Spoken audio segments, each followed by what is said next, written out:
Hi everybody. Hello, I'm Shawana May on the Feeling Omi channel, and I'm back again today.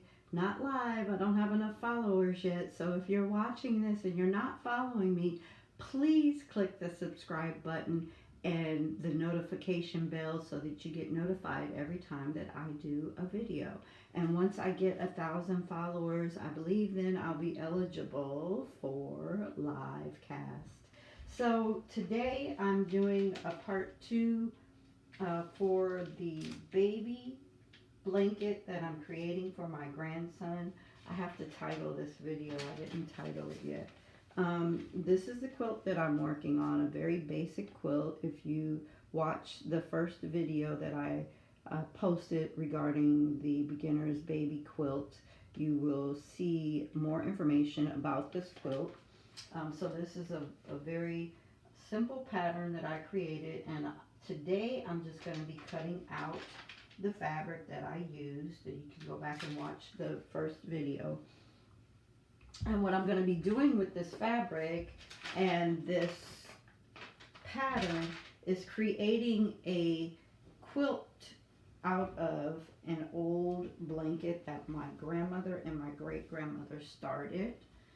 And I'm going to be covering this quilt with new fabric for my grandson. I had my first grandchild a few months ago, and I'm really excited about that. And so I'm creating this quilt, and I'm covering it. We call him Baby Dragon. His name is Tyone, which means sunshine, and Jen, which means gold in Mandarin. So this is going to have his name on it, the Ty and the Jen, Ty Jen, and the letters will be created in these various colors for different letters for each of his letters of his name, a different color. So bright colors. I have this print. We call him Baby Dragon. These are baby prints. If you weren't here, if you want to see this print up closer, go back and watch the other video. Or wait until the end of this video when I'm finished cutting out the pieces, and you will see the print up close. So I pinned one side of the fabric. I started that last week. And I'm almost finished pinning this other side, and I wanted to finish pinning it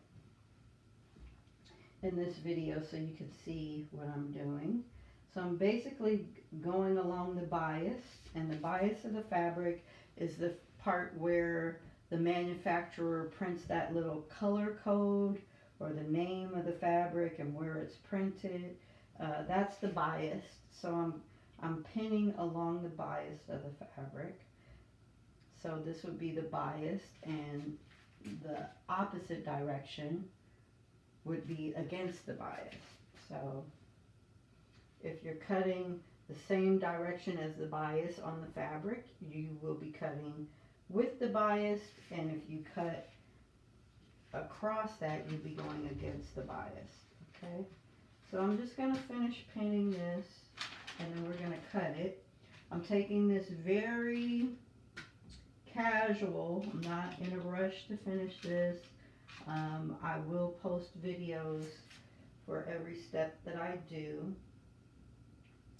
And the reason for that is because, first of all, I don't see my grandson a lot. He lives locally, but, you know, when you become a grandparent, sometimes, you know, the young people who have the child are busy getting their lives together and managing their lives with a new baby, which is been there, done that. And so there's not always time for visits to grandparents.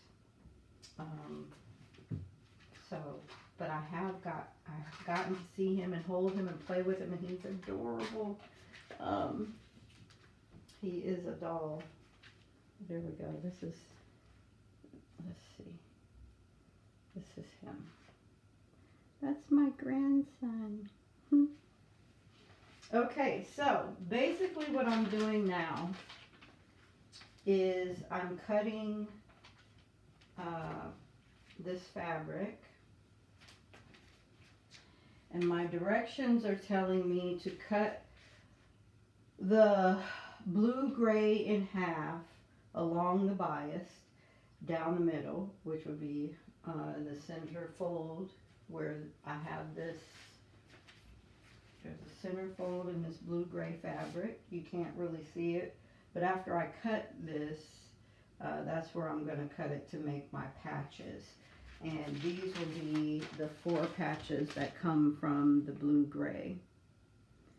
So I'm creating a combination of an old school patch quilt and a simple, easy, more modern type quilt that people make that really doesn't require a lot of detail. I'm trying to combine the two so that it shows that I put a little bit more grandma care into the quilt, but it's also simple enough where it fits into my lifestyle as a modern day contemporary grandmother. And combining it with my grandmother and her mother's quilt for the filling of this blanket for my grandson gives it an even more heritage, more meaning, more sentiment. So I've finished pinning along the bias, as you can see. This is all pinned down. It's pinned on this side. I did this last week in the other video. Facebook only allows these videos because I don't have a large following and I'm not sponsored by anybody. Only allows these videos to go for so long. And so I need to put my phone on Do Not Disturb.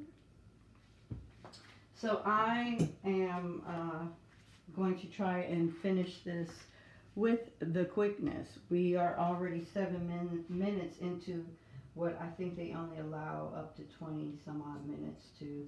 So I'm cutting this fabric against the bias first so that I can cut the blocks to go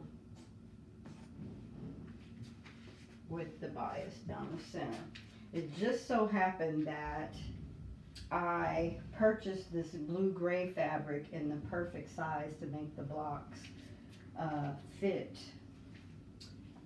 the design that I created in my pattern. So you see how I have these sections divided into a third. This is 1/3, this is a third, and this is a third.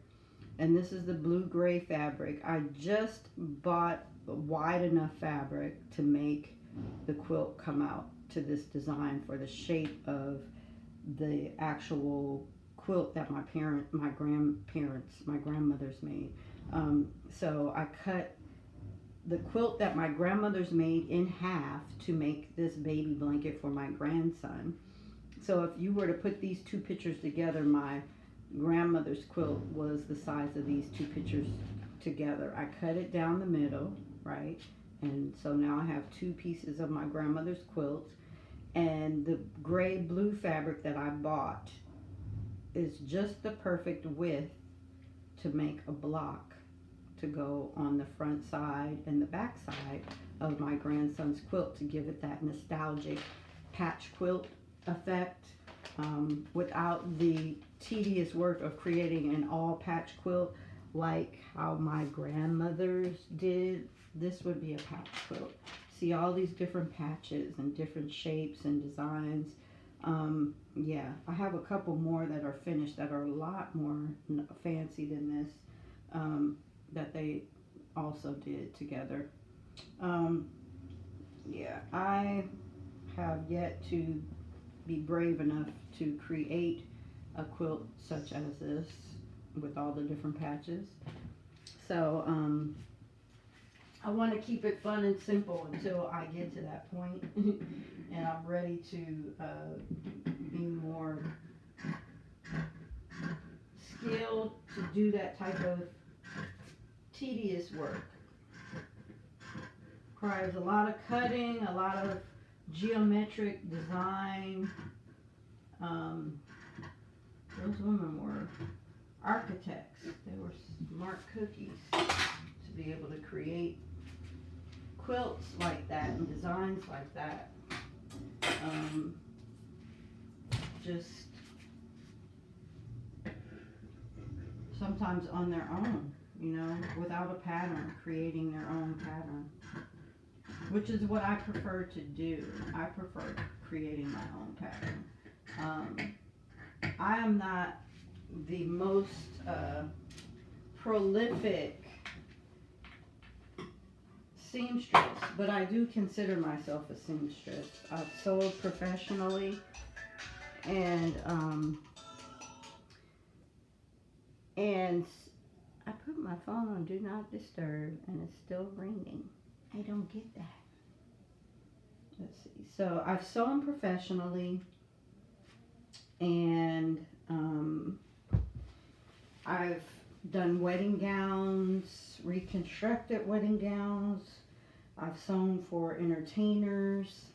I've done men's suits, children's, little boys' suits, and little girls' fancy dresses for my children when they were younger. These are things that my mom used to always do for us when we were growing up too.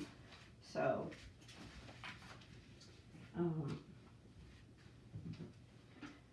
I'm creating, right now, I'm creating these 4 patches. So this will be a patch of the blue-gray, and this is the lighter color material. We call my grandson Baby Dragon. So I got this Baby Dragon print. Isn't it adorable?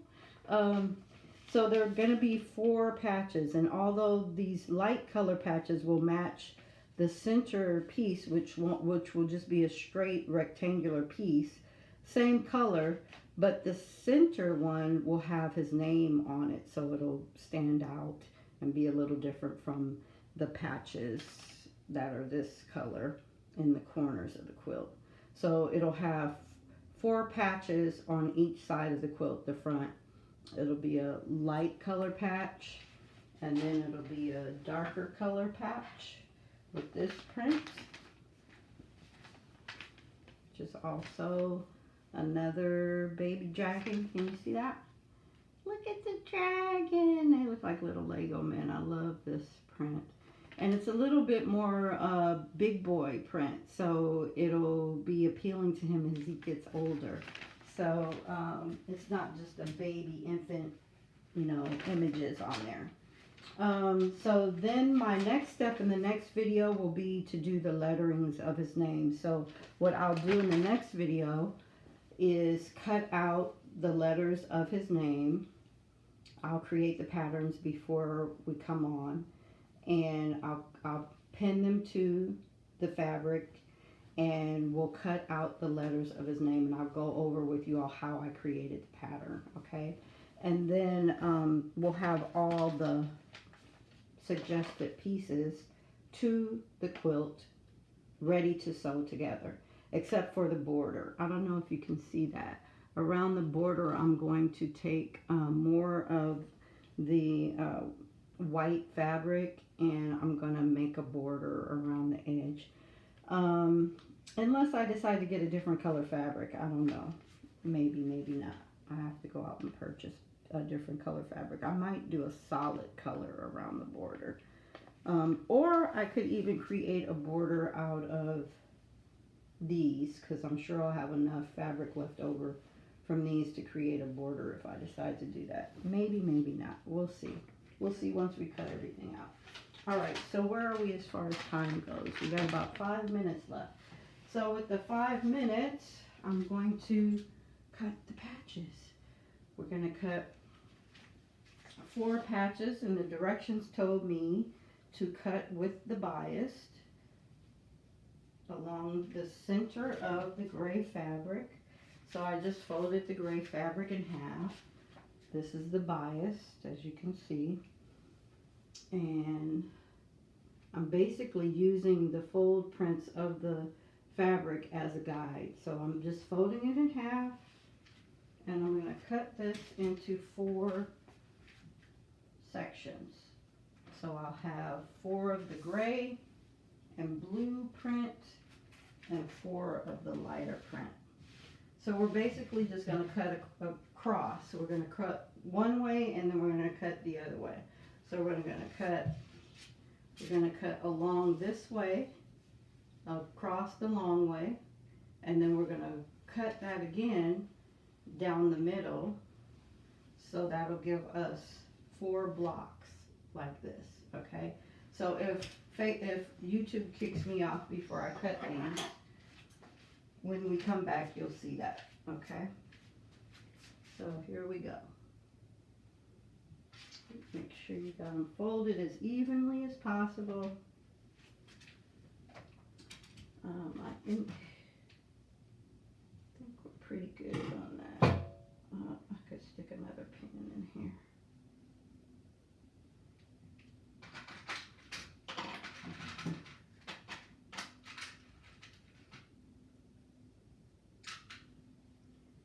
I'm going to stick one more pin right here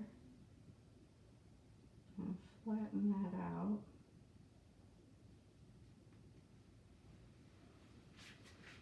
I'm popular right now. Let's see.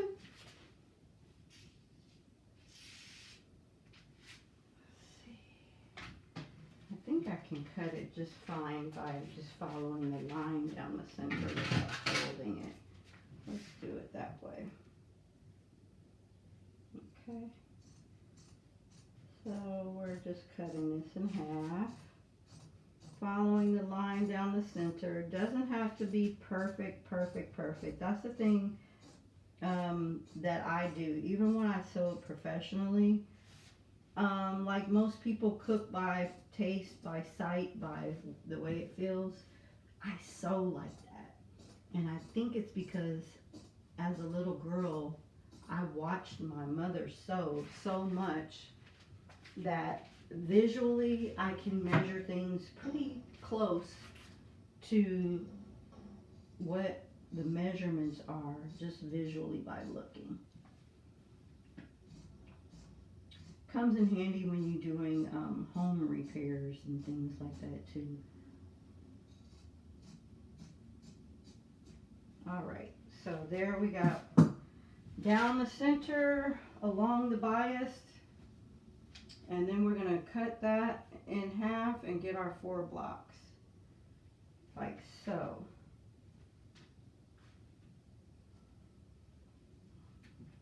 Okay.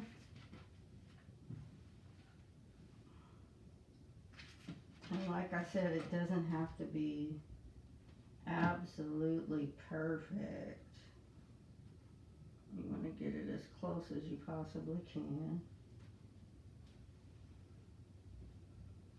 But it doesn't have to be perfect. And for me, even if the squares don't come out looking like, some people are so analytical that would drive them crazy. I've done projects with people who are that way. But trust me, it comes out looking just as nice doing it this way than if you literally measure everything precisely with a measuring and, you know, draw the lines and cut along the lines that way. This comes out just as nice. And for me, it comes out nicer because it gives it more character when you do it this way. Just like home cooked food that you don't follow the recipe tastes better than following a recipe precisely. Same thing with sewing. Okay, I'm just going to show you this before Facebook kicks, or Facebook, I'm so used to being on Facebook, before YouTube kicks me off for taking up too much of your guys' time, because I only have like 30 seconds left to do this. So I think we got all 4 squares. Okay. There's 1. And there's 2. And I think we're about to get kicked off in just a second. I don't know if I did something differently the last time that made me get kicked off. I might have been recording on my phone. And it just kicked me off. So we got 4 squares here. We got, right? 1, 2, 3, 4. From this side, we need 8 altogether. We got 4 from the front. And from this piece, we'll have 4 for the back.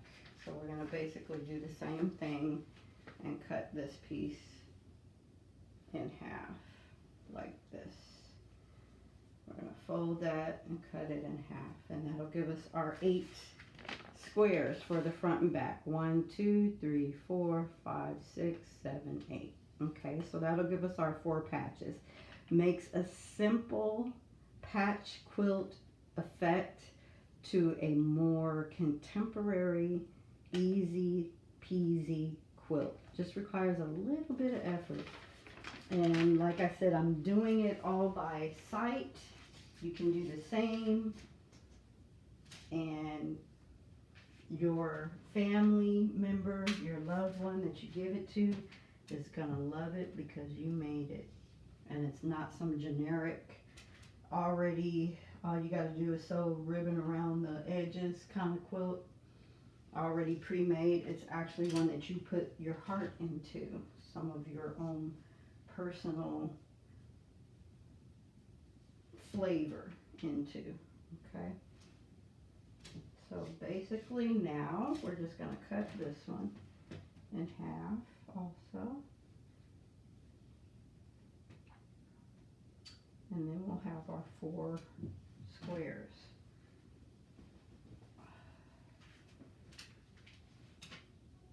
I'm feeling some bulk in here, so I just want to make sure if we get kicked off, you guys, when we come back next week, I'll have 8 squares, okay?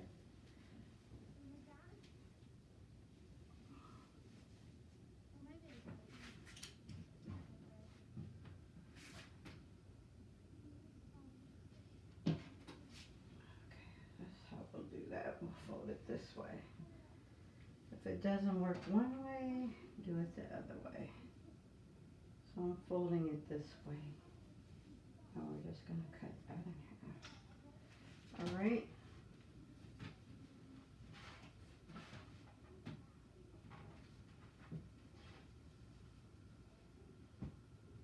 Okay. Close enough. You know, like I said, it doesn't have to be perfect, but you do want to get it as close as possible, because you don't want it to be all cattywampus either, okay? So, you know, and my technique of sewing may be for people who have a little bit experience sewing. If this doesn't work for you, I'm going to fold this back the other way because my pins are on that side and I don't want them to get in the way when I cut. Okay, there we go. Alright, I think that'll do it. Okay, yeah, that's much better. Much better. This is why you want to pin the edges before you cut, because if these edges weren't pinned, this would really be challenging. Okay. I'm not going to worry too much about that. Like I said,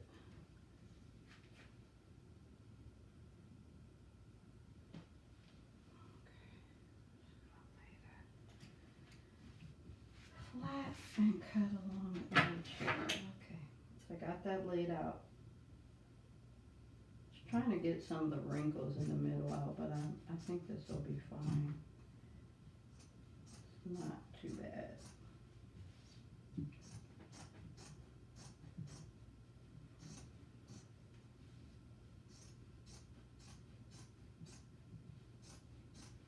So my fabric is all 100% cotton too. That's the other thing I didn't mention.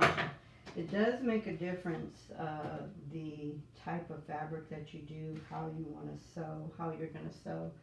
If you're using fabrics that have synthetic blends or are all synthetic, which I personally don't recommend, and I don't like sewing with synthetic fabrics.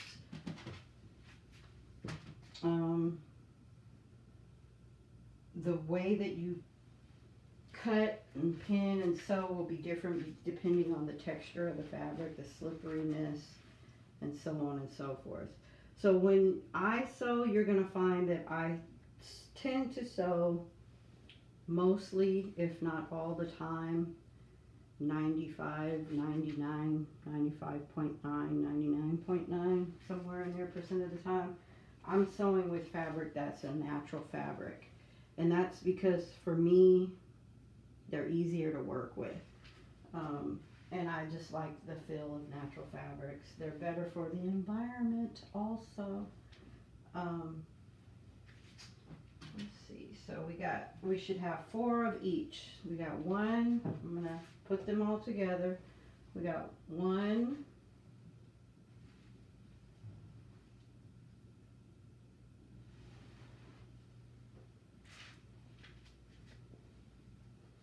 2, and they should all pretty much be the same size.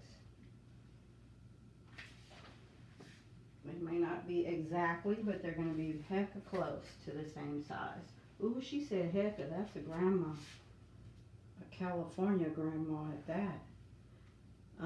3.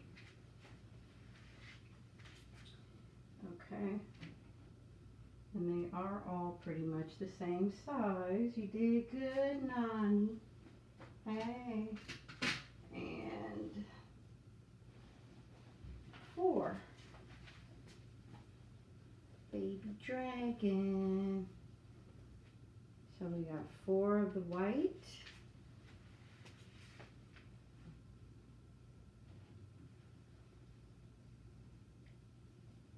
And then we're going to have 4 of the gray and blue. There's 1. I'm so excited about this. This is my first grandchild, y'all. I have 5 children, and my youngest gave me my first grandchild. He's 25, my youngest. My eldest is 37. And I have 4 sons and 1 daughter. And my daughter's married, working on her 3rd degree. So she's busy getting her education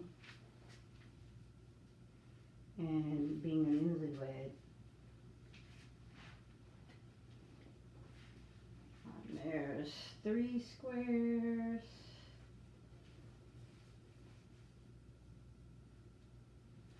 That's the bias. See with the bias? This is the bias of your fabric.